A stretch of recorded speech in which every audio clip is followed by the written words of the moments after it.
Hi, I'm Hani Gluck, and you are listening to Growing Global. I am passionate about helping entrepreneurs grow and scale their business. I've been an entrepreneur for over 2 decades. I built my own businesses, sold a business, and continue to leverage the global economy. Growing Global is about educating, inspiring, and motivating entrepreneurs or aspiring entrepreneurs on how to take yourself and your business to the next level. I am so excited to have Ari Meisel with us today. Ari is a self-described overwhelmologist and founder of Less Doing. He helps entrepreneurs who have opportunity in excess of what their infrastructure can support find focus, flexibility, and freedom in their business. The methodology enables founders to become replaceable so they can scale their business. Less Doing is built on 9 guiding principles described in detail in his latest book, The Replaceable Founder. It's a comprehensive attack on overwhelm that offers guidance in 3 fundamental areas: communicating effectively by having your inbox at 0, solid communication, and 6 levels of delegation, managing projects, idea capture, process management systems, and accountability, perfect processes by optimization, automating, and our favorite word, outsourcing. He is a graduate of Wharton School of Business, an Ironman, and devoted husband to Anna and father of his 4 children. Thank you, Ari, for coming on today. I'm so excited to have this talk with you because I am like the queen of delegating and outsourcing. So this is like my favorite subject to talk about. So yeah, let's get into it. Absolutely. I know you have so many hacks and so many tools and so many things that you talk about, you know, in your podcast and in your books. And I know you ask everyone these questions about what are their top 3 pieces of advice to becoming more effective. So let's start with like your top 3 hacks of being more efficient. Like if you had to narrow it down to 3 things, what would it be? Okay, let's get into it. So the first one, hands down, is asynchronous communication. By far. So I should preface this by saying that I'm a very big proponent of technology. I love technology. I do a lot of stuff with technology, but technology is really the answer. Without proper habits, methods, techniques, you really need to have that sort of baseline. So I'll mention some tools, but asynchronous communication. So really, you know, the opposite of what we're doing right now, right, which should be synchronous conversation. So things that we use in everyday life that should be asynchronous and often are not treated that way, such as email, texting, Slack, all those kinds of things. But there's a tool that I use called Voxer, which is a voice communication app, very similar to a walkie-talkie in some ways. And it's got some unique features that set it apart from things like WhatsApp or iMessage. And that's what I use for all communication, pretty much, like 90% of the communication with my team, 100% of the communication with my clients. And with the current situation in the world where I'm spending half my day dealing with distance learning with my 4 children, I'm not doing a lot of calls and things. I'm using Voxer for the general public, and it's been a lifesaver. So that's the first one, is asynchronous communication. We can, you know, dig into any of these as much as you'd like. The second one is really something we call radical transparency, which is basically just our form of project management and to-do lists, as it were.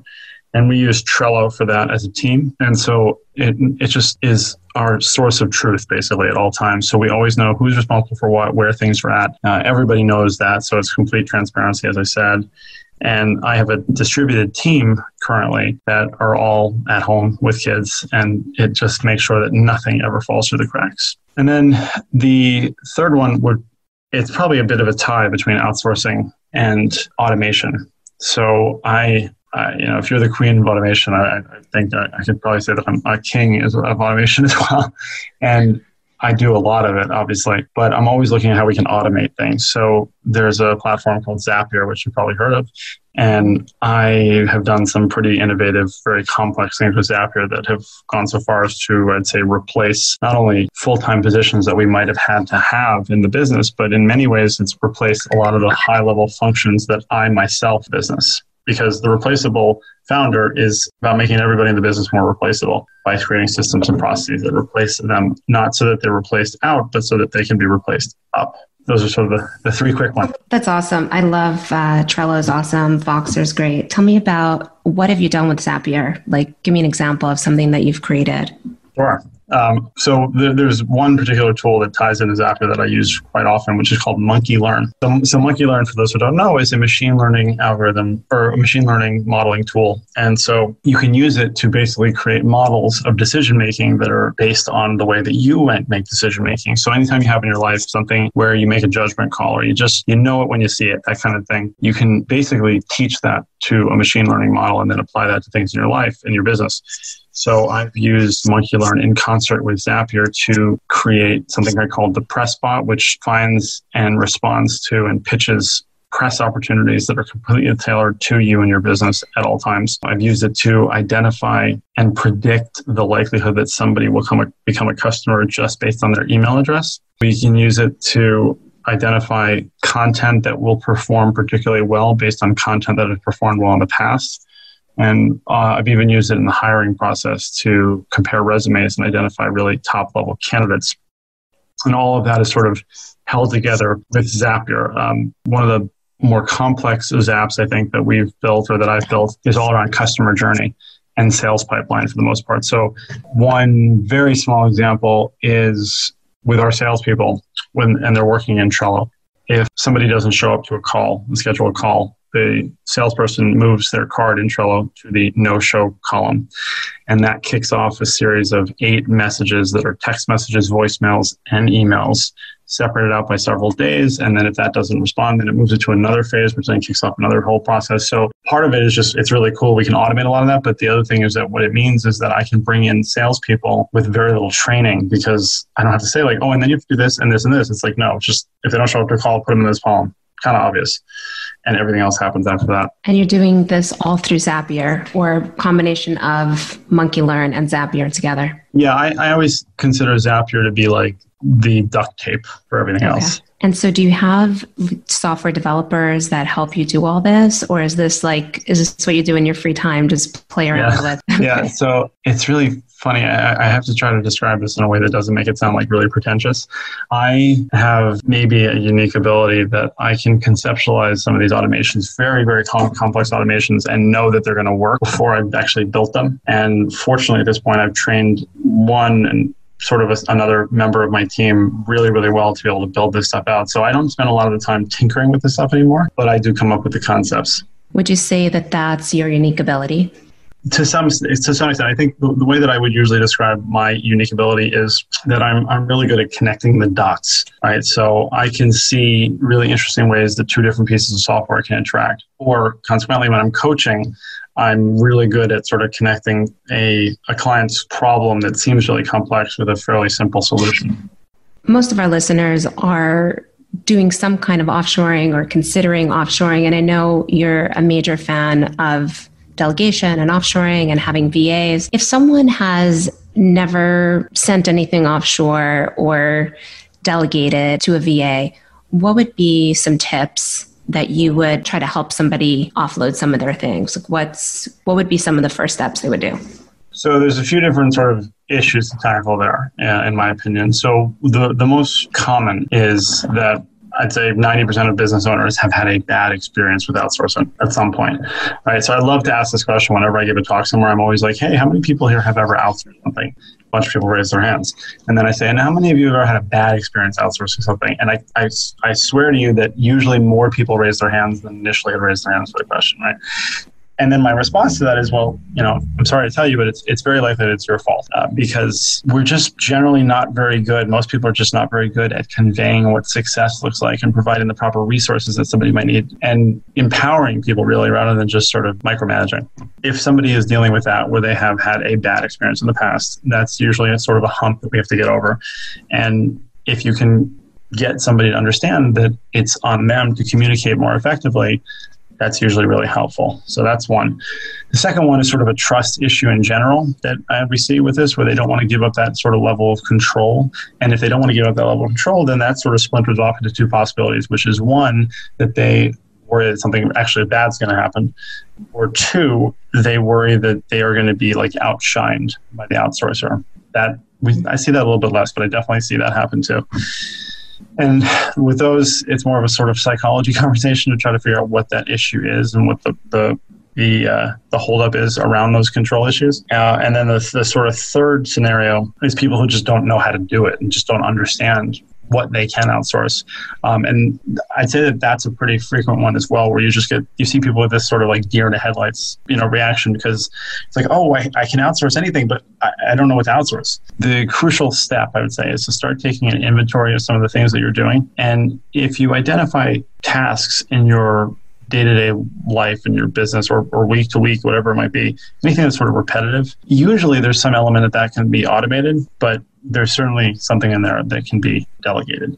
So you have to start with that sort of self-inventory and see the things that you're doing that are really not in that unique sphere and outsource them. There's an exercise that I like to go through with people, which basically we just take sort of 3 columns or 3 circles. And the first one, they write 3 to 5 things that they're really excellent at. And the second one, they write 3 to 5 things that they're competent at, but not excellent. So they can get it done just okay, fine, maybe, but they're not great at it. And then the third one is things that they're bad at, but they still do them. So when somebody does that, it's really fascinating. What we end up seeing inevitably is that the things that they're excellent at, is clearly the things that they should be focusing on.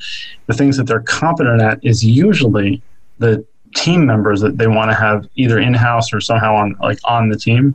So an example of that would be for me, like writing. I can write. I've done a lot of writing, a lot of books, a lot of blog posts, but I'm not really efficient at it, and I don't ever reread my first draft. Like I'm not a great writer by any means, but it's crucial to our business. And so that's the kind of thing where I'd want a writer on my team. The third circle, the things that you're bad at, but you do them anyway, that's a long list for many people. And those are usually the things that you just want to straight up outsource and get off your plate. No, that's really good. And you mentioned that in your book I read, like as A, B, and C, right? How you classified it. So yeah, I think that's, and I usually write a list at the beginning of the week and I just look at the list of all the to-dos and I just look at what I can send off, and it's been amazing. So do you have someone that is your VA that you just, because I know you're very protective of your time and you like to talk about how you work very little. Are you able to do that because you feel like you have a strong team that handles most of your things, or what do you think is the key to you working as little as you are? Getting the F out of the way, basically, honestly. I'll answer your question sort of roundabout way, but so much of the work that we do in my company with our clients and coaching and everything, I feel like is oftentimes protecting the entrepreneur's team from the entrepreneur's mind, quite honestly. And that's certainly the case in my business, where for a long time, the business was always on fire, and not like we weren't successful, quite the opposite. But every new idea I had would shift the business like seismically. And there were at least a half a dozen times where I contacted the team all together. I was like, hey guys, we're changing the business. And it fortunately worked out for the most part. But at some point, that creates just this enormous amount of stress, uncertainty, and a lack of trust in some ways with the team. So I have a great team. I've been really, really diligent about getting out of their way.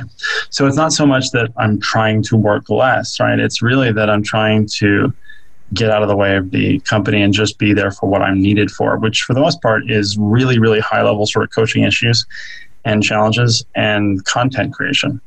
So I have an incredible COO. My whole team is women. And so I've gotten very good at listening to the orders I get from women in my life. I want to get to the point, I always joke with them, where they just sort of like roll me out when they need me and then put me away. Because that's what ultimately I think most founders, whether they admit it or not, really want, is to be able to drive their businesses forward with their ideas, not with their hands, and not being involved in it. So there's that. Then we certainly have VAs at our disposal that we work with. We work with 3 different companies currently, all for sort of different purposes. I like combining different kind of VA services for different things if you're really sort of expert at this. And because, as you're well aware, I'm sure, there's different kinds of VA companies, right? The dedicated, the semi-dedicated, the on-demand. And I think that they all sort of have their purpose in the different pieces of the puzzle. So we use them all. So let's talk about that a little bit, because I get asked all the time, constantly, for service, like VA work? So do you have someone that can do my podcast? Do you have someone that can do my website? Do you have, a designer? All these different that keep coming up over and over again. And I have my resources, but I'm curious to hear from you because you've been doing this for a long time as well. Do you see different countries, or because I know that there's the work from home model, then there's the work in my office model, and then give us a little bit of an education on that. Does it differ from country to country, or is it the arrangement that you have with a VA? Just talk us through that. I have to commend you. You obviously know your stuff because you're the only person who's ever asked that question about geography, which is a big one. And it's something that I've noticed over the years that nobody else ever sort of talks about or picks up on. But there's certainly this sort of geographic switch that I've seen happen over the last decade or so for certain things. So, one example I would say, a really obvious one to me, is that 8-9 years ago, if you wanted a VA, you got one from India. Period. Like that's just what it was. And now, honestly, that's probably the last place that I would want to get a VA from because for whatever reason, I think the labor market was just flooded or something. The quality is just so inconsistent. And design is an interesting one because, there's always sort of a design sense that comes from someone's culture, someone's experiences. So that's a tricky one. But right now, I would say that that's America.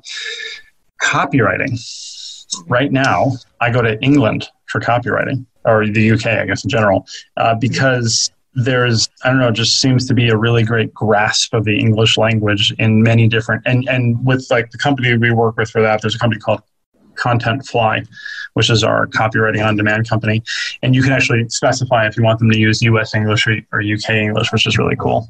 That's awesome. Call centers right now, Costa Rica, hands down. Best, they've got the right time zone. Usually they're bilingual in Spanish and English, and so it's just, I could go on, but there's certainly geographies that I think work better than others. Tell me about the Philippines. Yeah, so Philippines is right now, I would say, actually for the last maybe 2 years or so, if you're going to go offshore for a VA, then I would only go to the Philippines. At this point, okay. Their integration culturally is spot on. Grasp of the English language is usually really excellent. And the training is generally, I would say, really, really good there for this kind of work. So if you're going to go offshore, Philippines, hands down, there are definitely cheaper offerings than Philippines, but you get what you pay for. You're saying other countries that are cheaper than the Philippines, but maybe give you the same, different quality. Yeah, so like the cheapest VA company on the market that I know of right now is a company called Ephesus, and they are based out of Pakistan, and their effective rate is $1.86 an hour. Oh my gosh. Yeah. Now, if you are very good at describing a task and it's not too complex of a task, they'll nail it every time, and I've used them for a number of different things. I always sort of try to break VA companies, but there's a limit there. So, if you're going to use that, you need to be using it for very specific. Tell me about, now that you're talking about price, let's talk about what could you expect to pay on average for a VA in the Philippines? So if you're going to get a dedicated VA, and again, maybe you've discussed this on your podcast before with people, but just as a quick treatment for everybody, the dedicated model is one that I'm not a big fan of. So dedicated is exactly what it sounds like. You have one person. You're always going to be talking to Sally or John, right? You always get the same person. Now, a lot of people, because they're used to sort of a traditional assistant or delegation sort of background, they like that. They feel comfortable with that because, they get to know me. They know what I like. They know how I like my coffee, all that kind of stuff. To me, it's just another bottleneck, right? It's just another liability because that person can get sick or get pregnant or quit or get malicious even, right? So there's all sorts of things that can happen when you have a dedicated model. There's the sort of semi-dedicated where we have usually 2 or more, but usually not more than like 5. So you have a very, very small team at your disposal, and they work in a redundancy sort of cycle. And then there's the on-demand model where you could have hundreds or even 1,000 or thousands of VAs that can do usually smaller level tasks, and there's no continuity, right? Because you're always dealing with somebody different ones. So if you're going to get a dedicated VA in the Philippines, you're probably, and they're decent, you're probably looking at $700 a month. That would be what I would look for. You certainly can find a little bit cheaper, maybe a little bit more expensive than that, but that's probably about average for a dedicated full-time assistant in the Philippines. That's working from home, right? That's working from home, yes. Because then you have the company that, they're working for a company who's paying for their overhead. That's Right. another different model. Yeah. And in so let me just think. The company that we're working with right now, they are trained by a company, but they are working from home. Yeah, it just really depends on what the sort of setup is. I find that if you have like the sort of call center VA, where there's like 100 of them in a room or something, generally they're like expendable basically. They're not usually like, I've never seen a company that treats that workforce very well in any country. It's just another cubicle basically. So I don't like that personally. Yeah. If you're going to get an on-demand service, so there's a company that we work with called Magic, and Magic is really fascinating. It's one of the better VA companies. I'd say it's one of the best VA companies I've ever worked with. So with Magic, you get a dedicated team of 20, which is very unusual. And half of their workforce is in San Francisco and the other half is in the Philippines. And the difference with them is that they operate as one voice, basically. So no matter when you communicate with them, how you communicate with them, it's treated as if you're talking to one person, and they respond as if they're all the same person, basically. So there's really great continuity. The response time is 30 seconds, 24/7, better than I've ever seen with any company ever. And I think that their rate is $30 an hour, which is not cheap, billed by the minute, but there's no like minimum or no sort of requirements. So I've had months where we spent $4,000 with them. I've had, months where we've spent 200. It just depends on sort of the volume and the usage, but they are a really fascinating company. And one of the ones I'd say that we've done the most hours with as a company.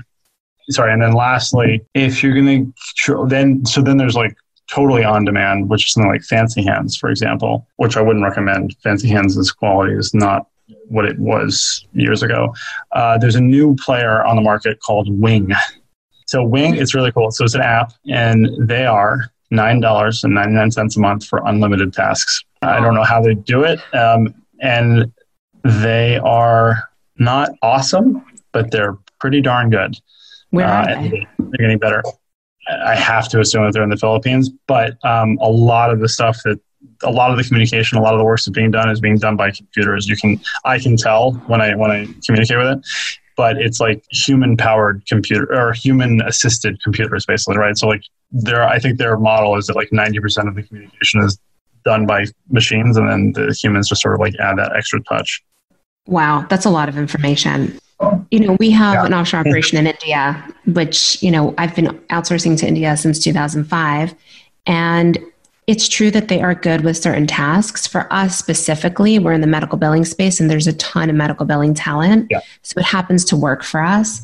But, the typical, I find people in India their education is very robotic. They're taught like a lot of process. And so I think that when it comes to creativity or graphic design or anything that requires some type of creativity, India is just not the place. I do have a copywriter in Europe, so that's pretty cool that you mentioned that. And interesting about Costa Rica, and I know Mexico for call center for like Spanish speaking is also, pretty big right now. I just think for the consumer, it's overwhelming. Right? Because I'm a customer, I'm an entrepreneur. I realize I need to delegate, but there seem to be so many options out there. Like you just listed a bunch of them right there. And you've been in this industry for years. So, you know all of this. But if I'm a customer and I want to figure out, okay, where am I going? Where am I going to find my talent? Am I going to Fiverr and Upwork? Where am I going to find my person? I just think it's overwhelming. So if you were to narrow it down, my personal preference is to have that dedicated VA. Like I'm that person that wants the consistency just because I'm a relationship person. I'm a loyal person. So I feel like, but I hear what you're saying. There is a little bit of vulnerability. You could do stuff like LastPass and things like that to kind of protect your data, right, of what you're sharing. Right, which is fine. That won't help you if they ever get sick or decide they don't want to do this kind of work anymore. Right. There definitely needs to be a backup for sure, because then you're really, in a vulnerable place. So yeah, you definitely want to back up. There's an issue with that. So for that case, do you see anything negative about an employee in the Philippines working from home? Like, is there any because I've spoken to VA companies. I have a good friend who owns a VA company in the Philippines, and he says, oh, you cannot compare somebody working from home versus somebody working in my office, the culture in my office, the belonging, you're saying no. Okay. Yeah, I don't agree with that at all. I think that, especially nowadays, not when I say nowadays, I don't mean like pandemic nowadays. I mean just nowadays in general. I think as a productivity coach and someone who's worked with over 1,000 people, right? People work better, generally speaking, when they have control. I'm not going to say they work better from home, but they work better when they have control over their environment in general. And usually that happens more at home than it does in the office. So it's not sort of a rule that they work better at home. And I know there's all sorts of studies on both sides of that sort of coin, but there's a lot of studies that say that people aren't as productive at home because of that sense of community and they don't interact with people. I don't see that in practice. So I think that people just generally do work better at home. Not to mention the fact that if there's all sorts of fun stats, right? But like the average worker is productive for like 2 hours a day or something like that, right? Oh gosh, that's okay. That's terrible. Well, but that's okay if they're doing it from home and you're not paying for the other 6 hours for them to sit there and be in the office. Honestly, there's days where my COO lives in Texas. She has 4 small children also. There are days I know that she probably works 15 or 20 minutes, and there's other days where she probably puts in 6 hours or more. But we always get everything done. She always gets everything done. So you don't need somebody's butt in a seat to ensure productivity. Because again, to me, that feels more like management than leadership. Got you. So you're okay knowing that she only worked that 15 minutes a day. As long as she's getting her work done, you're paying her her salary regardless. Absolutely. Results. Results are what matter. And I'm with you on that. I think that's a good leadership quality to have. I think a lot of business owners in general, especially now, I'm hearing a lot of like, I want control. I want to see what you're doing. I want to screen record you. I want to, and I think it's just a mindset shift. So I definitely agree with you on that. Okay, cool. I know we're nearing the end of this, and this is very helpful. You have this like pyramid of progress that I saw on your website, and I'm just wondering if you want to explain this. Do you know what I'm talking about? You're talking about the 6 levels of delegation? Yes. 1, 2, 3. Yeah, 6 levels. Is that this pyramid of progress you're talking about, where you have? Can you show it to me? Strategy. Maybe someone of your copywriter, one of your copywriters wrote this. My VA actually prepared all of your information in a very nice, like, comprehensive email, and he sent this to me. And it was like, so it's pyramid of progress. Yeah, so basically that's the different sort of levels of programs that we have. So we work with companies usually we have sort of one program for people that are doing $300,000 to $1 million in revenue. We have another program for sort of the 1 million to 10, and then another program for the 10 and above. And they all sort of focus on different things. At the initial level of 300,000 to 1 million, the focus really at that point is on creating systems and processes that replace what you do well. It's not about building the team, in my experience, where a lot of people make that mistake. I've seen companies doing $500,000 in revenue and they have 12 full-time people, which is just insanity if you ask me. And then once you flip over the 1 million mark, then you're really starting to build the team, and that team could be in-house or outsource, whatever it might be. And then over 10 million, you're looking more into sort of leadership systems and how we sort of spread those around an organization. Cool. Okay, so tell me, where can people find you, and what is I know you have a Facebook group or some kind of group tell us about that. Yeah, I mean, best resources, honestly, is go to the Facebook and search for the Replaceable Founder. We've got almost 3,000 people on there. It's an awesome, really active community. We share a lot in there. I do a couple Facebook Lives a week in there, typically. And that's one of our best resources that we offer people. And then everything else is at lessdoing.com. Awesome. Ari, thank you so much. Thanks for all this helpful information. My pleasure. Honestly, I don't usually get to have that high level of a conversation with somebody about outsourcing, so that was great. Awesome. So glad that we can do that. Thank you so much for listening. For more information on how to grow your business, visit our website at 4dglobalinc.com. That's the number 4, the letter D as in David, global, globalinc.com. Click on the Owner's Academy tab for more videos on sales, marketing, operations, and leadership. If you are in the healthcare space and would like to learn more about how to get started with an employee in India or how to start a risk-free free trial with 4D Global, click on the Get Started for Free button on our website to book a time with someone on our team. See you next time.